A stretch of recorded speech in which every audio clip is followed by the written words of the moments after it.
Today I'm honored to be in the presence of Professor SJS Cookie. I'm right here with him in his house. So good afternoon, sir, once again. Good afternoon. I'm delighted to be here.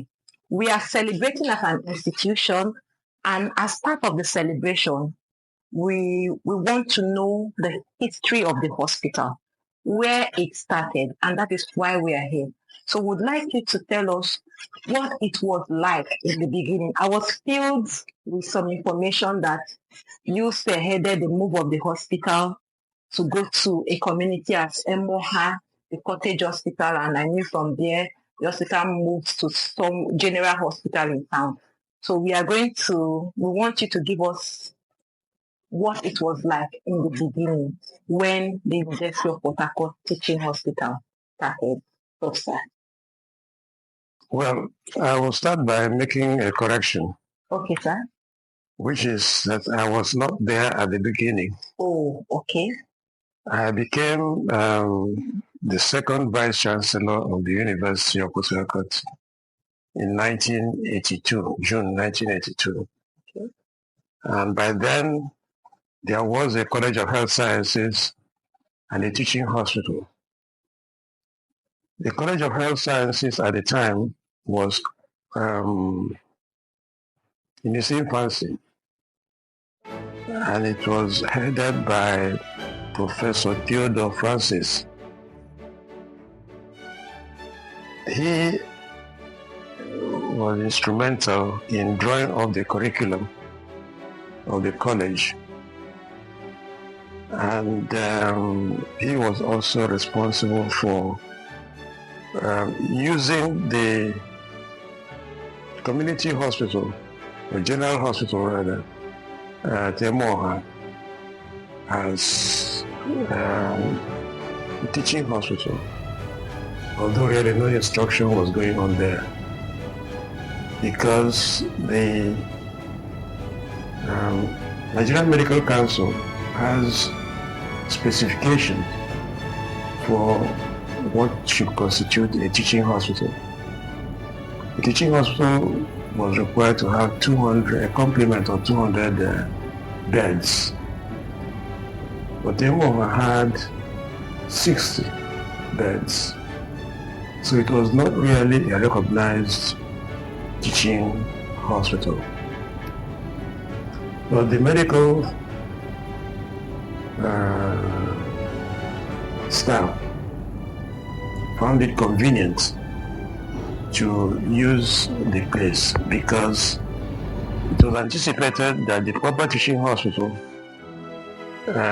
which was ongoing, the construction was ongoing on campus of the university, would be completed, and that they would move into that accommodation. The interesting fact was that the permanent site of that hospital was carved out of the university, because at that time the teaching hospitals in Nigeria were under the universities and under the Ministry of Education, not the Ministry of Health. I think it's important to note that fact. That changed in 1981 or 1982. But I'll come to that later. Now, the teaching hospital, which was going to be the permanent buildings of the hospital, were being constructed by the Federal Ministry of Works, not by the university. The design had been made and work was going on while the university was expecting that it would be completed. Now, the College of Health Sciences had a unique curriculum, which was the handwork of Professor Theodore Francis. brilliant medical scientist. He had drawn up a curriculum to train, how would I put it, doctors that were also scientists like him. So instead of the traditional second MB, which was familiar in Nigeria and was being used, I think, by all the other universities except perhaps Benin, if I recall. The students admitted to the University of Port Harcourt had to do a first degree dubbed BMed Science, Bachelor's in Medical Sciences, before they proceeded to a clinical program. And that was what the university was running. They were admitted to read first degrees in various aspects, various disciplines of the medical sciences, pharmacology, anatomy, physiology, and so on. And by 1981, they had completed, or was about to complete, this degree program, which that is the students, which would lead to their entry into the clinical program that will enable them to qualify as doctors. The problem was the requirement by the Nigerian Medical Council that there should be a proper teaching hospital where these first students would be trained.